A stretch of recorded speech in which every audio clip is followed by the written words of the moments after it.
Hi, Deetra. I've been trying to find a spot that's quiet, so I hope you can't hear my roommates. But my project is about the Lord Chamberlain's Men, which was an acting troupe in London that was founded in 1594 during the reign of Queen Elizabeth I. They played a pivotal role in shaping English theater at the time because of the fact that the group included some of the most foundational playwrights and actors of their time.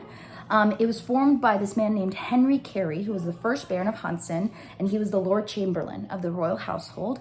And the idea was that it would be a core group of members of eminent playwrights and actors at the time, including William Shakespeare and Richard Burbage, and also these people called John Hemmings, Henry Condell, Will Campbell, among others, and Richard Burbage was the leader.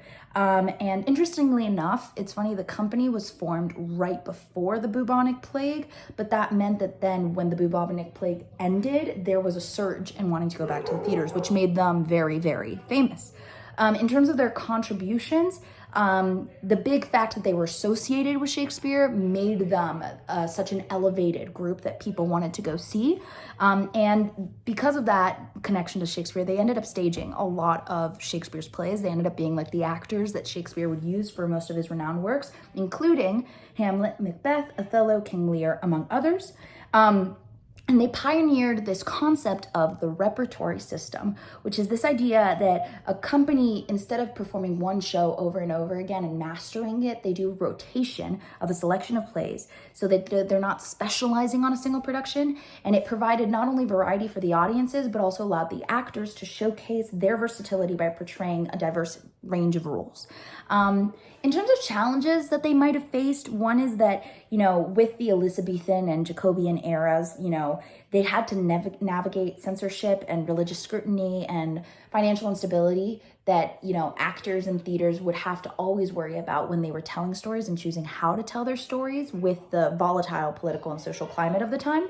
But a big triumph that they had was that in 1603, they performed at the court of King James I, which was a huge English royal theater, which really solidified their status as a premier theatrical ensemble. It kind of cemented them in the place of English royal history. In terms of their legacy, they serve as a group of, actors who represent the power of collaboration in theater and how they can captivate and inspire audiences across generations and the transformative potential of, collaboration and working with one another. That is all. Okay.